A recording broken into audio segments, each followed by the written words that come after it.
we'd gone from telling everyone that there was potentially no work to me calling all the staff being like, we need you in tomorrow, we've got hundreds of orders, we need to make this happen. And it was a new mayhem, but like really positive, everyone just doing what they had to do to get it done. This is the Deep in the Weeds podcast. I'm Anthony Huckstep. During the series, we've seen the monumental impact on the restaurant and cafe sector, and, to a lesser extent, those in the business of feeding large groups of people in public. When will we attend large weddings again, celebrate successes, and hold large-scale public events where we can drink, eat, and be merry en masse? With restrictions for large public gatherings put on hold indefinitely, what is the future for the hundreds of thousands of people that work in events and catering industries? Kasey Thompson is a co-owner of Blake's Feast in Victoria. Kasey, how are you going? I'm good, thanks, Anthony. How are you? I'm good. Thanks for joining us. What's it been like the last couple of months for a catering industry? We've been talking to so many restaurateurs and chefs, but the catering industry and events industry has been crippled just as much as the restaurant and cafe sector. Yes, it's been a massive whirlwind, and it feels like it's been going on for 2 years. I think just a huge adventure for all of us, good and bad. But we're sort of right in the thick of it in Melbourne at the moment, and really unsure of where we're heading. Can you take us back to those early stages leading up to the shutdown? And we had some major events stop, like the Formula One and some food events nationally. What was the impact for the events industry from your perspective early on? Yeah, so I guess like a lot of people, we'd heard about this virus that was around, but we were sort of aware of it, but we weren't taking it all that seriously. From our point of view, we had a big showcase that we hosted sort of the 11th of March in the Royal Botanic Gardens, and the who's who of the event industry were there. Everyone was still in good spirits, obviously pretty aware of it. Like, we were trying not to hug each other and the hand sanitizer was out, but everyone's still thinking that it was all going to be okay. Like, it was a beautiful sunny day in Melbourne. This was a structure that we were planning on putting up at the end of this year. Some of the clients that have booked it were there, potential clients were there, and it was a really successful day. And the very next day, the Grand Prix cancelled. And I think that was when every single person realised what we were in for, and we just couldn't believe that it had happened. So my sister and I looked at each other when the Grand Prix cancelled and grabbed Andrew and my mother Jenny in and told them, and we all just realised what was about to happen. And that day we had pretty much every event for March and April cancel, which was a huge amount of events because that's peak season for a company like ours. What was the impact across the board with staff for a company of your size? Yeah, so we probably have up to about 100 staff, including casuals, in peak season. We are a seasonal business, so our core team is probably more like 30 for the quieter parts of the year. We sat down, did a cash flow forecast based on zero income for 6 months, because that's at that stage what everyone was saying. It was going to be a 6-month ordeal. And for us, it was a better time of the year for it to happen because we have a really busy November, December, Jan, February, and then winter we always plan is a little bit quieter. So we had money in the bank and basically sat there and did a cash flow forecast based on 6 months of zero income, because our entire business is events and group bookings. And we sat everyone down, like literally that day. This is before any restrictions from the government were in place. And we just said, everyone needs to go part-time immediately, and that way we can keep everybody. And that's our number one, is that we can all eat and have roofs over our head and ride this out. And the staff were amazing. They were shocked, but, a lot of our friends are in restaurants, so it was happening there as well. A lot of our friends are chefs and floor staff. They'd already been stood down. I think we all knew how lucky we were that we're at least going to all have jobs for 6 months, which was the plan. And then I think everyone just thought it would be back to normal. But we're sitting at almost 6 months now. and it's certainly not normal. What did you do in those early days to adapt and give work to those employees? Because although restaurants didn't necessarily have a takeaway model, it was their venues that people know and go to, whereas caterers put on events. How did you create a business model to get income in? Yeah, so we have a little cafe window that's on a walking track. It's part of our commercial kitchen in Glen Iris, and we've always sort of done some take-home meals to locals throughout the years, just as a winter cash flow sort of thing that helps us keep going.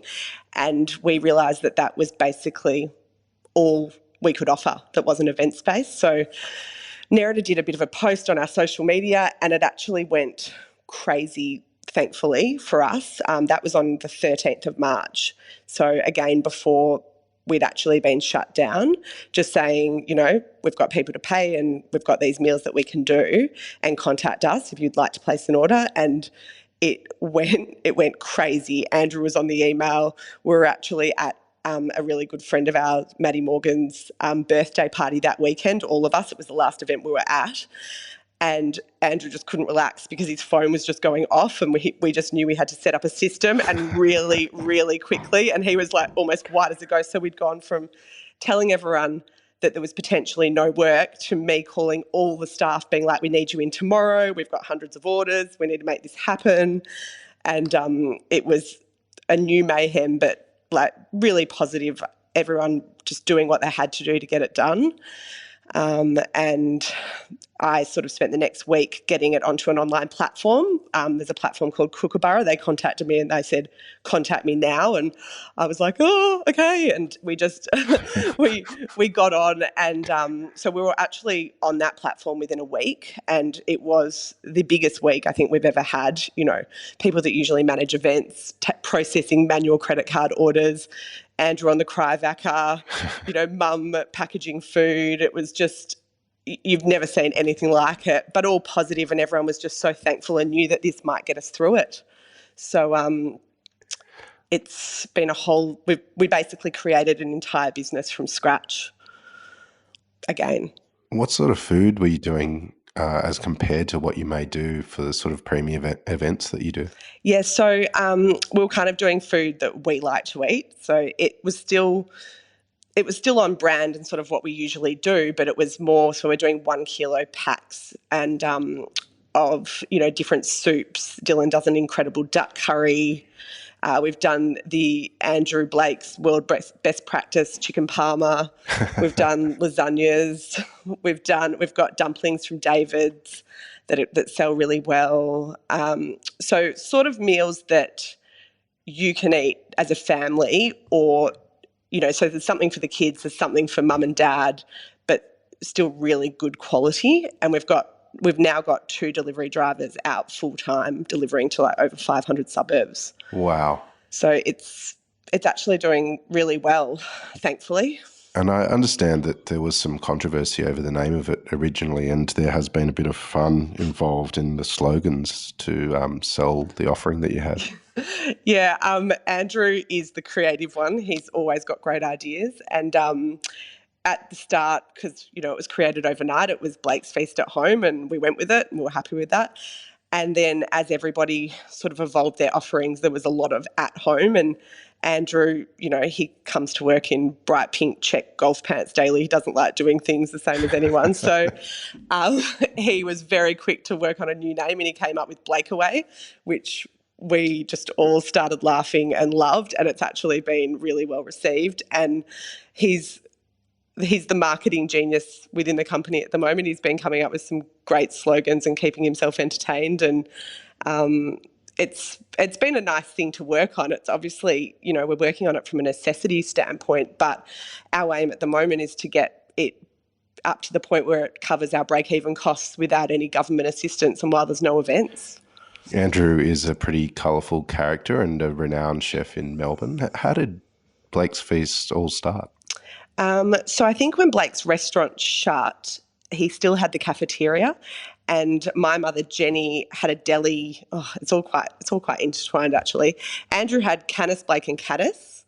And then when Mum and Andrew separated, she took over that cafe and it became the first version of Blake's Feast. And then she went into we've come full circle because she went into food wholesale and she was doing oils and vinegars and that kind of stuff for David Jones and Meyer back then. And then eventually decided it was quite hard and it was, it's a hard thing to do. So she shut that down. And then after Blake's restaurant shut, and I think the cafeteria shut as well, Mum had got the contract at the Malthouse Theatre and restarted Blake's Feast, but it was just doing this one contract, and Andrew became involved when his venues had shut and his businesses had shut as a way to, earn income and help Mum out. And it sort of evolved from there. They were doing really well with that and doing a few events here and there, but obviously starting a business isn't the easiest. I was studying at uni and started helping them with their website and some of their marketing and things like that. And then I started working on the tender for the Royal Botanic Gardens and with Andrew and Mum, and we got the contract. And the company just kept sort of growing from there. Nerida, my sister, came on a few years later, and we all have totally different strengths, but we all work in the business really well together. Can you take us through an event that you've run? What does it take to run such a large event and have so many people well fed and watered?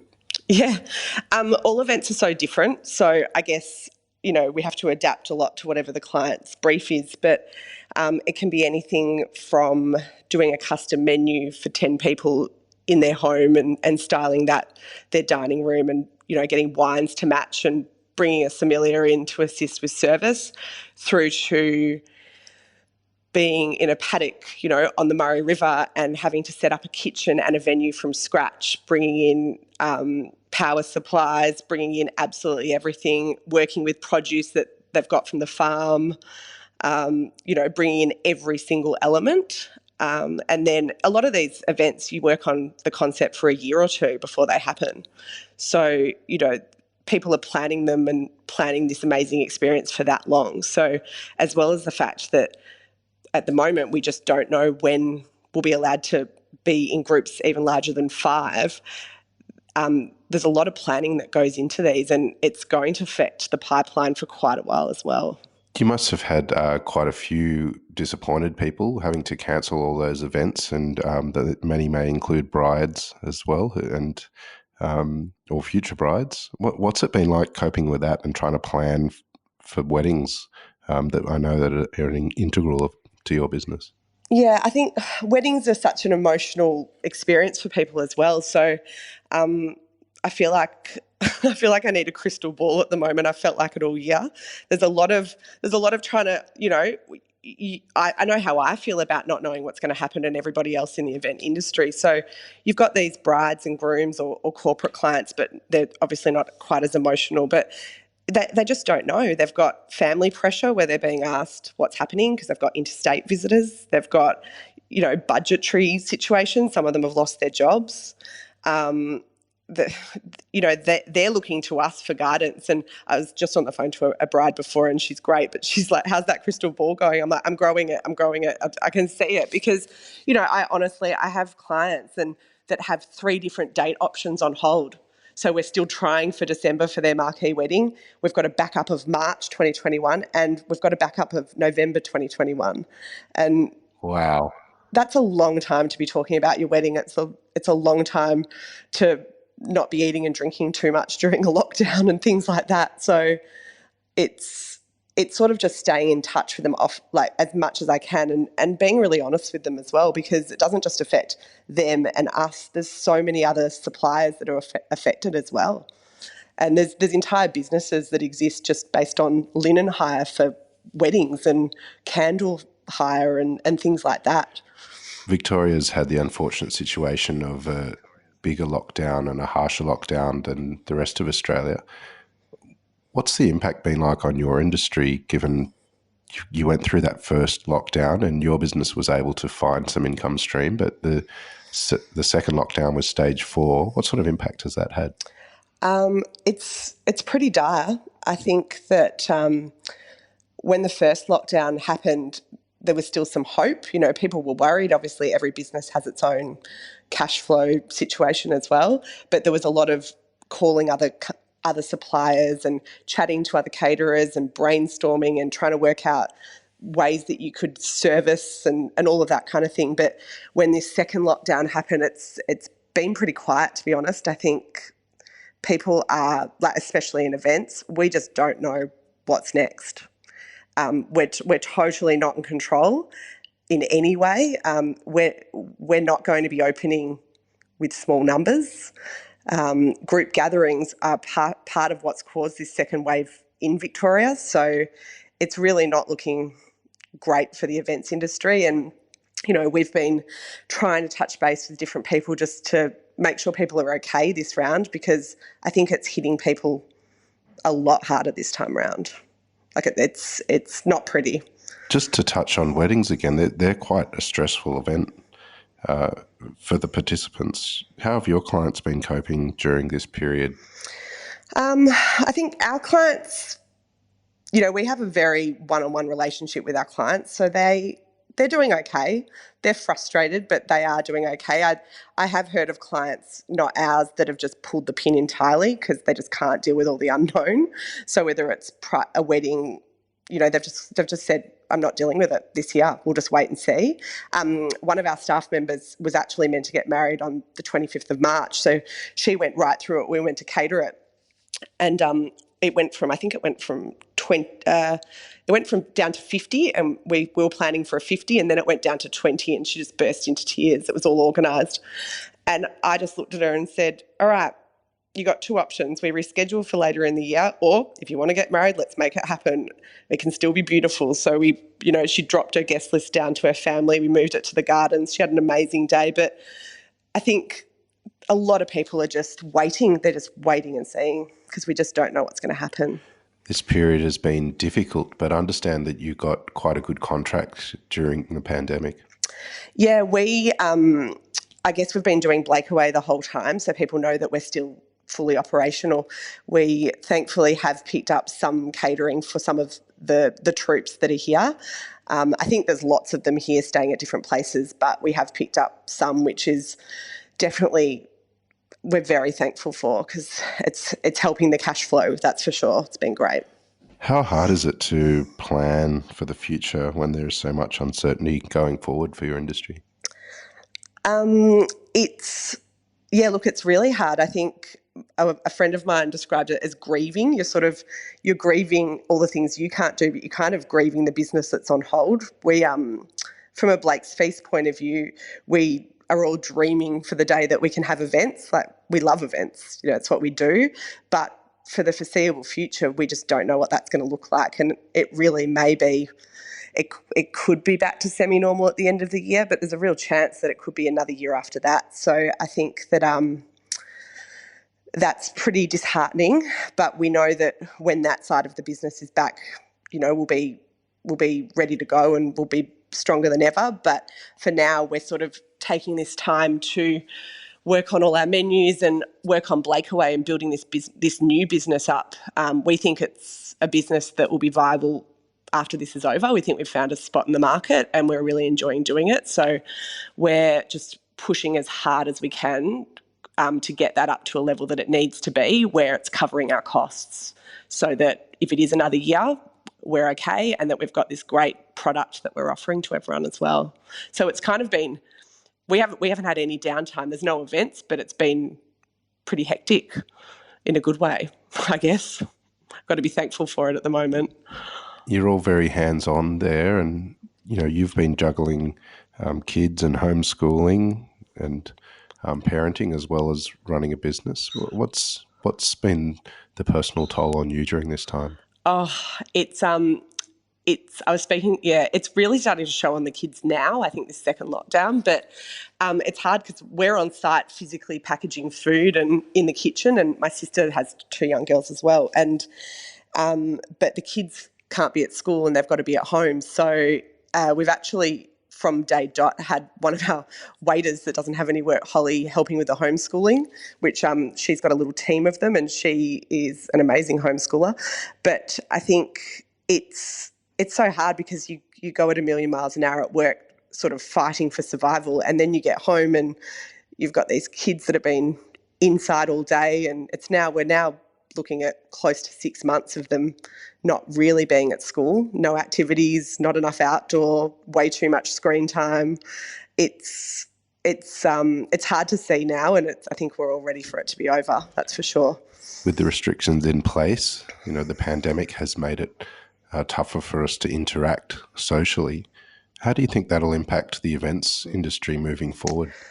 I think between the first lockdown and the second lockdown, we were actually surprised at how many people wanted to have 5 people at their house and 20 people at their house. And obviously everyone was just really missing that interaction. But I do think that people might be a bit gun shy now because of what's happened in Victoria. And I guess that's our fear, is that we don't know what the market's going to look like, and we don't know how people are going to behave. Like, people have been spending a lot of time at home doing not a lot. And, I know I'll be out there getting into restaurants the minute I can, but maybe not I'm starting to think maybe not everyone's like that, and people are really scared. And until there's a vaccine, potentially people won't be having as many events and doing as much entertaining, although I really can't imagine how, because I'll be chomping at the bit. But maybe some people will be really cautious. What sort of impact has that had on your business?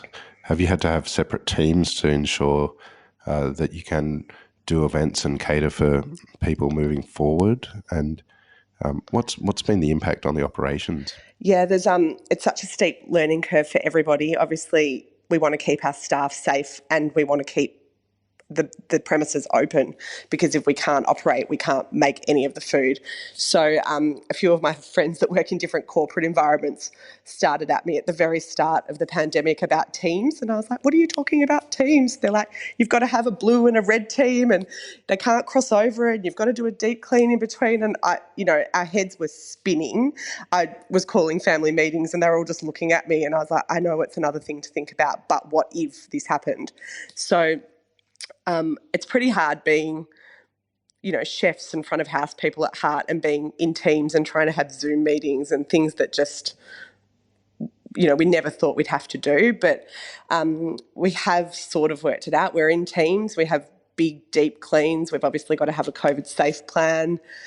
We've had face masks since March, and that was our choice because, we've got staff that might have different health ailments, or they've got young kids at home, and as much as we want the business to survive and thrive, after this, we've also got to keep everyone safe. So there's been a lot to learn, and I remember having conversations with Sophie, who is our operations manager, who at the moment's packaging downstairs, and we were talking about how to do service from a social distance, like at a private dinner. And we had ourselves in hysterics about, how you serve someone when you're 1.5 meters away. And this was all before all the guidelines came out. But, we all grew up working in restaurants, and we love holding events and we love hosting events. And it was this whole having to, use a tray, or having back to the 90s, everyone has individual side salads, no shared sort of meals. Or do you have your own tongs at weddings? Or so,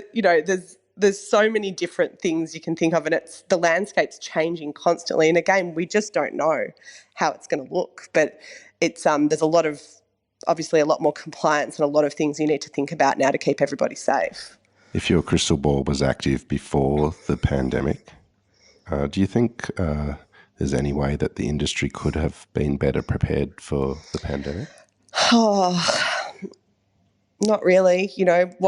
What our industry does is gets groups of people together and throws great parties and makes sure everyone has an amazing experience that they'll remember. I think that the industry is doing really well at trying to sort of stay supportive of one another, but I think we're all sort of really hoping our crystal balls start working so that we can guess what's next and try to prepare for it. Well, speaking of guess what's next, I understand that you've become the COVID predictor at your work. Can you tell us about that? Oh, I must be so annoying. I've actually stopped watching the daily press conferences because they're just too long and there's so much blaming going on. But earlier on, I was the COVID predictor. I would every day, I'd get online, listen to what they had to say, give an update, talk about, all the different things. And Nerida, my sister, and I would sit there trying to preempt what was next. And I actually think that that's part of the reason why we've sort of had such great momentum with what we've been doing with Blakeaway, because when the restrictions eased slightly, we thought about, okay, what's next? They're probably going to have small dinners at home. So we were already working on the packages and I guess what we like to eat and what we like to do. And we were trying to think about what the restrictions will be and what could be next. And obviously, early days, we thought there was a lot of rumour about stage 4 and what it was and if it was going to be similar to a New Zealand type lockdown. And we didn't go into it, which was a great thing. But, the number one thing we were trying to think about was, are we essential now? Are we an essential service? Because if we were just still in events, we were definitely not essential. But now that it's food supply, a lot of what we're doing, we realised that we had sort of inadvertently become an essential service and that we would be able to keep operating. But, I think it's hard to not become a bit obsessed with predicting what's next. I have cooled it a little bit now because it's quite exhausting after 6 months of trying to predict something that you've never, ever lived through. And, when people are asking you the answers to things, you're trying to give them the most information you can, but obviously we just don't know. We're just trying to prepare for every possible contingency and make sure that, the staff is still getting paid and the suppliers are still getting paid as well, because that's been a massive part of it. The suppliers are a lot smaller than us that are hurting a lot. Well, speaking of essential businesses, and given what we've just been through and currently going through, do you think the Blakeaway model will continue to be part of the business on the other side of the pandemic?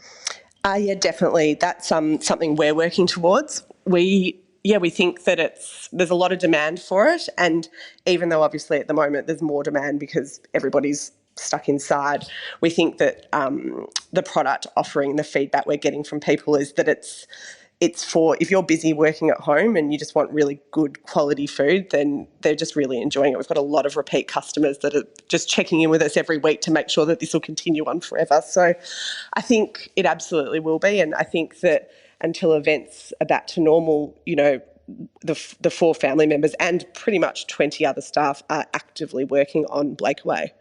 And that's what we're working on at the moment. Well, when events are back up and running, how's that going to feel? Oh, it's going to feel great. I'm really missing them. I keep saying to my December clients that haven't cancelled that I just really hope their event can go. I really hope their event can go just so that we can run the event. The chefs, we're all dying to do it again. At the moment, we're doing a little bit of work here on our kitchen with extra cool rooms and things, getting ready for what it looks like when we've got events back and we've got Blakeaway. And obviously they're well aligned, but we need to work on, what staffing we're going to need. And just like in events, everybody has scaled right down. Some companies had thousands of staff, have a dozen staff. Wow. So we're lucky, because the hire companies that hire furniture and things, you can't really pivot. They've got massive workforces that do the tennis and the races, and they've had to stand people down because nothing's happening at the moment. So I think we're lucky because we've still got our entire core team, but what we're spending a bit of time working on now is what it looks like in 6 months or 18 months when we've got Blake's Feast and Blakeaway, and how we make sure that, both of them are still amazing. So there's a fair bit of work to be done on that. It's just finding the brain space in the current climate to think clearly about them. Well, I think we're all looking forward to a time when we can all enjoy larger public events and have a drink and a bite to eat and enjoy the good life. Kasey, thanks so much for joining us on Deep in the Weeds. Please keep in touch and we'll talk to you soon. No problem. Thanks for having me on. This is the Deep in the Weeds podcast. I'm Anthony Huckstep. Stay tuned as we share the stories of Australia's hospo community, suppliers and producers in search of hope during this pandemic. Special thanks to executive producer Rob Locke for making this all happen. Follow us on Instagram at Deep in the Weeds Podcast, or email us at podcast@deepintheweeds.com.au. Stay safe and be well.